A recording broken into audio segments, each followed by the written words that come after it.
Аз съм клиент. Вървя по улицата и срещу мен има два салона за маникюр, един до друг, непосредствена близост. На външен вид по нищо не се различават. Единствената разлика е в двете оферти на салона.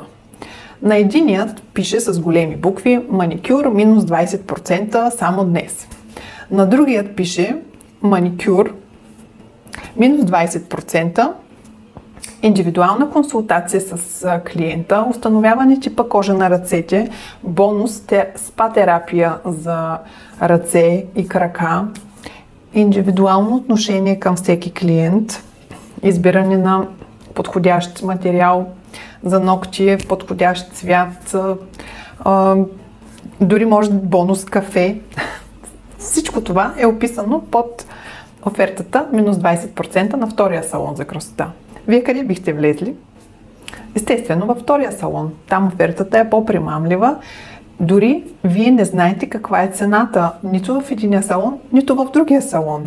Може цената във втория салон, в който ще влезете, маникюра да е бил 100 лева, цената да е 80 в случая с намалението, а в другия салон цената да е била 50 лева и в случая с намалението да е 40.